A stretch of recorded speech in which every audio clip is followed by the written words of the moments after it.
Добри изпълнител на наказателни удари в нашия тим и пропусна днес цели 4 опита, независимо че има най-много точки за тима ни 12. Дамян Стоянов влиза, ще смени Павлин Иванов. 49 секунди и 30 преди края на частта, за да може да бъде свеж Павлин Димитров за последните заключителни и най-важни 10 минути. Мангелсо се връща за Естония, Алекс Симеонов ще смени Крис Минков. Не, ще смени Димитър Димитров, ако вкара и двата наказателни удара.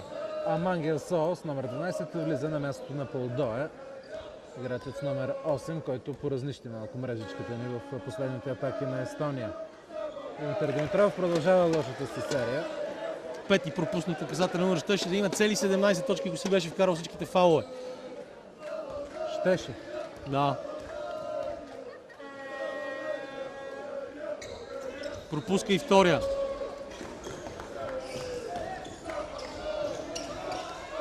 Без фаул трябва да играят нашите сега. Браво! Добро решение на Димитър Петров да спре. Не бяха готови за бърза атака нашите. Тенчо Тенчев с един дрибъл спира се от тройката и бележи. Два много важни коша за Тенчо Тенчев. Тук се сблъскаха двама състезатели на Естония. Много неприятно. Много неприятна контузия получава играча с номер 11 за Естония. Янари Йоесар, който има 11 точки, втори по резултатност в своя отбор. Може би си изкълчи Глезена, много неприятно. 54 на 46, 21 секунди, 1/10 преди края, 8 точки за България. С периферното съзрение видях ситуацията, но ми се стори, че там нямаше замесен български състезател. Нямаше. Просто в опита да са максимално полезни на състезателя, който изнася топката. Двамата се сблъскаха.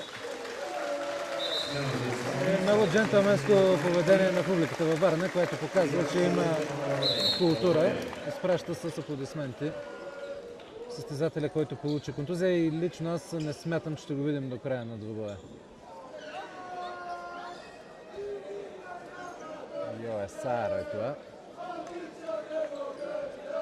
България губи в тази четвърт с 3 точки разлика, 15 на 18.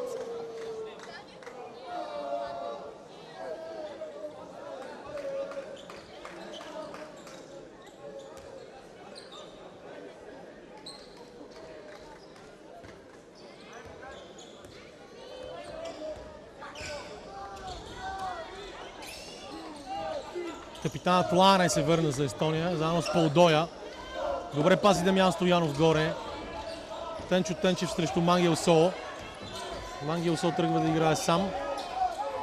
Пак човек на тройката, Полдоя и неприятен фаул на Крис Минков, който ще изпрати баскетболиста с номер 8 от отбора на Естония Кустас Полдоя за два наказателни удара на линията при 54 на 46. Секунда и 20 до края на тази четвърт.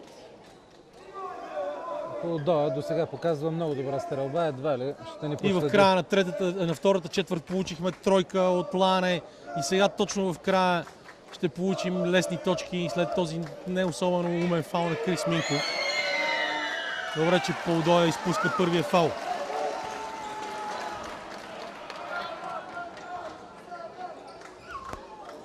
Като казвам, най-лесната стрелба, но предвид, че той вкара вече колко 3 тройки, а пропуска от фаул линията. Сега кой ще се нагърби? Дамян Стоянов със стрелбата. И кош! Невероятен кош на Дамян Стоянов! Няма такова нещо! И 10 точки за България, 57 на 47! Дамян Стоянов дига публиката в зала Конгресна на Дворец на културата и спорта на крака.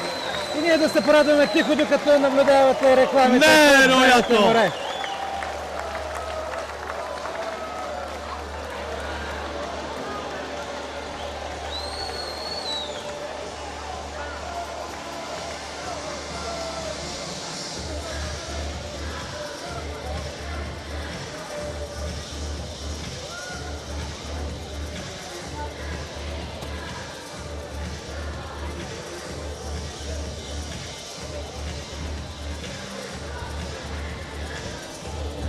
Дамян Стоянов даде изключително психологическо преимущество на българския отбор с тази изумителна тройка при изтичащо време в края на третата четвърт. 57 на 47, 19 на 18 за Естония в тази критична трета част.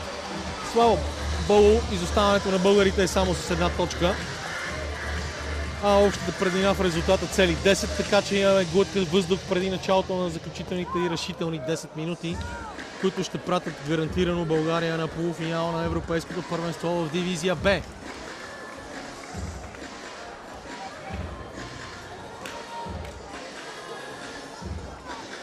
Не играха с целият си блясък в тази четвърта българските баскетболисти, но видяхме как в края бяха редуцирани щетите. И отново сме с 10 точки пред естонците и с един много голям психологически шамар. Тройка от преди нашата фаул линия. Мисля, че беше този изстрел. Няма как да не са вдигнати българските състезатели от това, което се случи в края на предната четвърт. Димитър Петров, Павлин Иванов, Дамян Стоянов, Тенчо Тенчев и Алекс Симеонов. Това са петимата, които избира Любоминчев. Лане, Мецало, Полдоя, Ливен Маги и с номер 12 Мангел Сол. Това са играчите за Естония. Мецало, пазен от Дамян Стоянов. Лане срещу Петров и Петров нарушава правилата. Малко повече дистанция трябва да даде. Петров играе добре с крака, затваря, но просто не оставя пространства и с тяло изблъска съперника си. Огромно желание има Петров да се докаже и да получава повече игрови минути в оставащия двубой за националният отбор до 18 години. Точно от това желание се получи фаула преди секунди.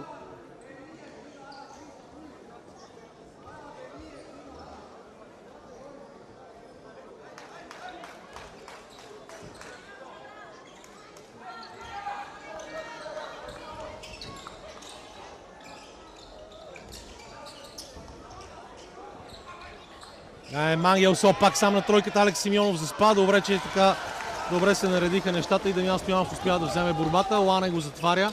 Пас за Димитър Петров. Дамян Стоянов отново танцува по крайната линия. Дава топката на ниския пост, където пресича Тенчо Тенчев. Тенчо Тенчев към Алекс Симеонов. Крис Минков. Фаулиране Крис Минков. И това е петото лично нарушение на Кристо Мангел Сол. Първа жертва за Естония днес. И на негово място Юртом с номер 15. Мангел Сол завършва мача с 5 точки.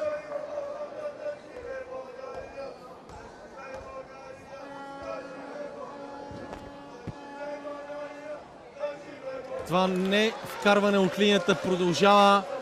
Дано накрая да не бъде воденичен камък на шията на българите в този двубой.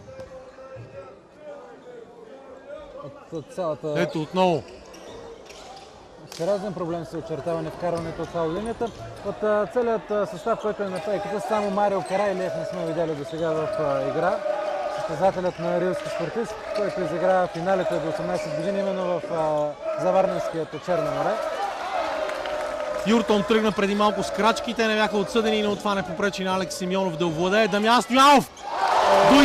Дойде му въздуха на Дамян, няма начин! 13 точки за България, втората най-голяма преднина в днешния двубой за нашите национали. Полдоя през Алекс Симеонов, обаче ще взима борбата в нападение. Има моменти в мачовете, в които ти се струва, че каквото да направиш не можеш да сгрешиш. Мисля, че сега точно такава вълна е Дамян Стоянов. Лане към Лива Мяги. Юртом. Крачки на Юртом. Объркани са естонците. Започнаха да правят повече грешки.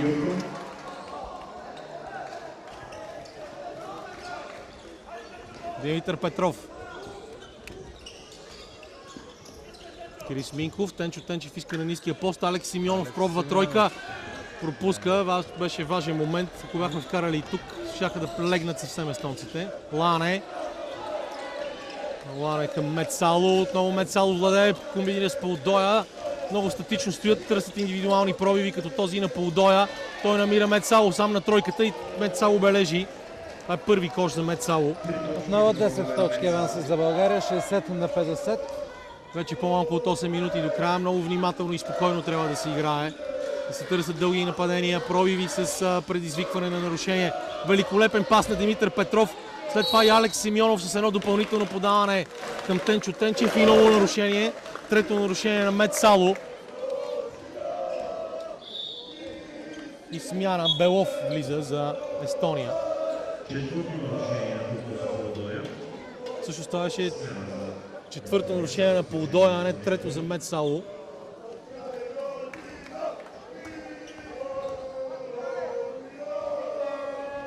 Полдоя и Сааре висят със страшна сила с по 4 фаула.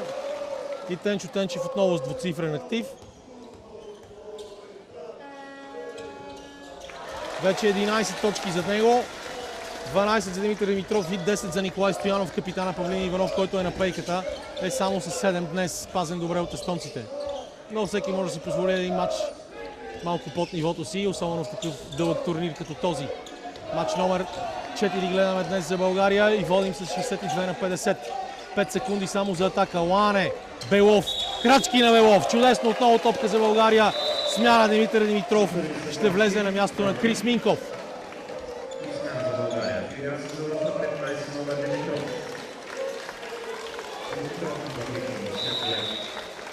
Смяна и за Естония. Лане излиза, връща се на терена Сандер Саре.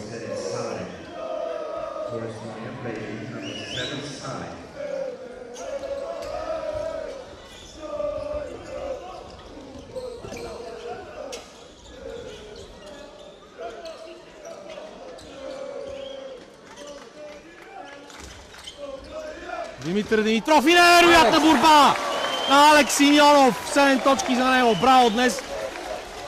Отново Отбора играе актив. чудесно.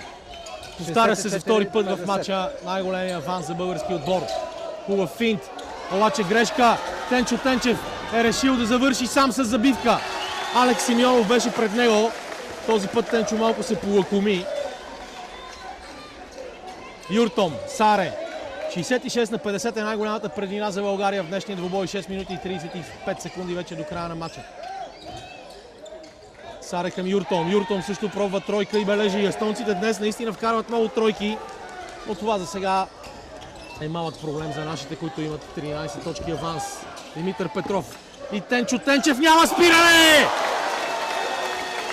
Новия лидер при реализаторите със своите 16 точки. България също с 16 напред. Сам Ебелов отклонява навън. Чадър на Тенчо Тенчев. Димитър Петров изключително самоотвържен, но Димитър Димитров овладява. И Тенчо Тенчев е под пара. Фаулиран от Юртом.